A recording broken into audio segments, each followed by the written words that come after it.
તલસાણિયા મહાદેવ મંદિર ખાતે યોજાયો લોકમેળો।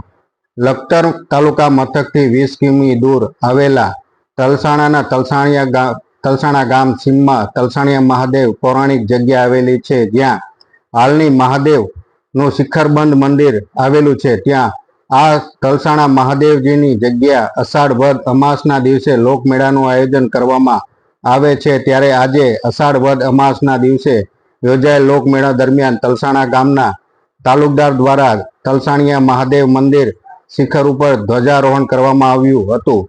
તલસાણિયા મહાદેવ એક લોકવાયકા મુજબ તલસાણિયા દાદા મંદિર આવેલું છે, તેની બાજુમાં એક નાગ દેવતાનો રાફડો આવેલો હતો। તે રાફડામાં સાંજના 5 વાગ્યા પછી આસપાસ ગામની ગાયો ધણ જ્યારે ગામના જતું હતું ત્યારે ગાયના આ રાફડા પર આવી ઊભી રહેતી, ત્યારે આપોઆપ આ ગાયનું આચરણ માંથી દૂધની ધારા વહેતી અને દૂધ રાફડામાં જતું। લાંબા સમય આવું ચાલવાથી ગાયોના માલિકે એકવાર ચોકસાઈ કરી તેને અને આખી ઘટનાની જાણ થઈ અને આવી ગામ લોકોને સંપૂર્ણ ઘટના જણાવી। સમય જતા જ્યાં રાફડો હતો ત્યાં તલસાણિયા દાદાનું ભવ્ય શિખરબંધ મંદિર બનાવવામાં આવ્યું હતું।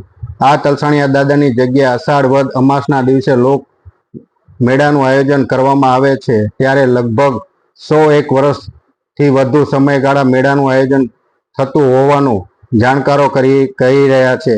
જ્યારે તલસાણિયા દાદા તલસાણા ગામે યોજાતા લોકમેળાની મોટી સંખ્યામાં મહારાષ્ટ્રથી માલધારીઓ આવે છે અને દર્શન કરી પોતાની માનતાઓ પૂર્ણ ધન્યતા અનુભવે છે। દર અમાસના દિવસે મંદિરમાં ભંડારાનું પણ આયોજન કરવામાં આવે છે, જેનો લાભ 18 વર્ણના લોકો મોટી સંખ્યામાં લાભ લેતા હોય છે। ત્યારે ચાલુ સાલે લોકમેળાનું આયોજન કરતા મોટી સંખ્યામાં માનવ મહેરામણ ઉમટી પડ્યું હતું। ત્યારે આ મેળાને સેવકો ભુવા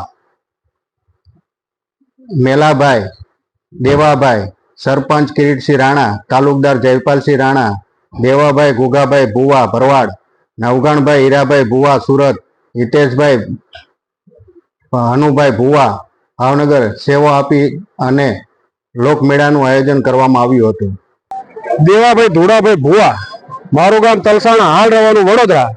આજથી 2300 વર્ષ પહેલાનો અમારા દાદા તલસાણિયા દાદાનો ઇતિહાસ છે કે જે વખતે અમારા ધારસી બાપા ગાયો ચરાવતા હતા એ વખતે અહીંયા તલસાણિયા દાદા મહાદેવનું સ્થાનક હતું અને રાફડો હતો। એ રાફડામાંથી નાગ અમારા ધારસી ભુવા બાપાની ગાયને દૂધ પીતા હતા, ધાવતા હતા અને ગાય જ્યારે ધારસી બાપાના ચરાવવા જતા હતા અને ગાયને 4-5 નો ટાઈમ થાય એટલે આ સ્થાનક ઉપર આવી અને ગાય ઊભી રહે અને મહાદેવ જે નાગદાદા છે એ ત્યાંથી પર્સન થયા અને એ નાગદાદા રોજ આ ગાયનું દૂધ પીતા હતા અને આ ગાયનું દૂધ પીતા હતા એટલે ગાય માલિકને એવું થયું કે ભુવાજી ગાય દૂધ દોઈ લે એટલે આ ગાયની પછી ધ્યાન રાખવામાં આવી। પછી આ ગાય આ સ્થાનક ઉપર રાફડા ઉપર આવી અને ઊભી રહે અને નાગદાદા આ ગાયનું દૂધ પી લેતા હતા।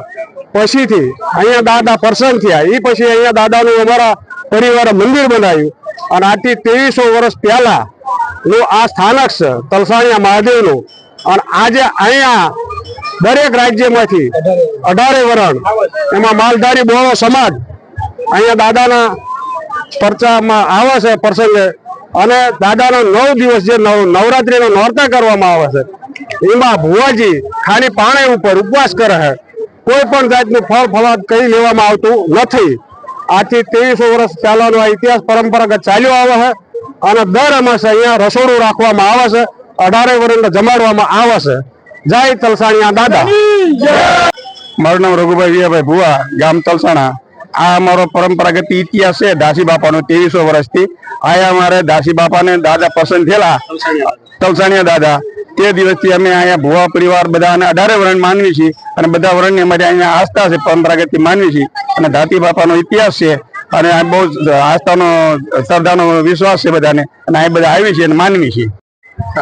મારું નામ હિતેશભાઈ હનુભાઈ ભુવા છે, હું તલસાણા ગામનો છું, હાલ અત્યારે ભાવનગર રહું છું। આ પરંપરાગત રીતે અષાઢી અમાસના દિવસે મેળો ભરાય છે, 18 વરણ ભેગું થાય છે, ગામ વિદેશ બધેથી આવે છે અને રાજ્યભરમાંથી આવે છે, જિલ્લામાંથી આવે છે, તમામ આવે છે 100 વર્ષ જૂનો અમારો ઇતિહાસથી આ અમાસનો મેળો ભરાય છે અને પરંપરાગત રીતે બહુ ભવ્યથી અતિ ભવ્ય મેળો આવે છે અને હજારોની સંખ્યામાં માણસો અહીંયા આવે છે અને દાદાના દર્શન કરી લાભ લે છે. આ અમારો ઇતિહાસ છે. નવગણભાઈ હીરાભાઈ ભુવા મારું નામ, ગામ મારું તલસાણા. આજે દાદાનો ઇતિહાસ આજે વર્ષોથી દાદા તલસાણિયા દાદાનો આજે વર્ષોથી અલગ અલગ 18 વર્ષ પગે લાગવા આવે છે. મુંબઈથી છે, અમદાવાદથી છે, સુરતથી છે અને અલગ અમારે જૂનો જે દી અમારા હુતાની ગાય હતી ધારસી બાપા, ત્યાંથી ગાય ચરવા જતી હતી, ત્યાંથી રાફડે દાદાને આવીને અને ઊભી રહેતી હતી. ત્યાંથી નાગ દાદા આવતા હતા નાગ દાદાનું દૂધ પીવા માટે. એમાં ગામ બધું ભેગું થયું કે ધારસી બાપા ગાયનું દૂધ કે ચોરી જાય છે. પછી દાદાએ બધા ગામે એમ કીધું કે હાલો તમને સોર દેખાડું. અને પછી લોકો એ બધા ભેગા થયા, ગામના ભેગા થઈને બધા આવ્યા દાદાના મંદિરે અને ગાય અહીંયા રાફડે ઊભી રહી અને રાફડે ઊભી રહી અને ગા ખાતી હતી અને દર્શન દાદાએ ધારસી બાપાને આપ્યા. આ જૂનો ઇતિહાસ વર્ષોથી છે, લગભગ 23 વર્ષનો છે. 2300 વર્ષ જૂનામાં જૂનો અને 18 વર્ષ અહીંયા પગે લાગવા આવે છે અને અમાસ દર અમાની શ્રાવણ મહિનામાં વર્ષોથી ભરાય છે.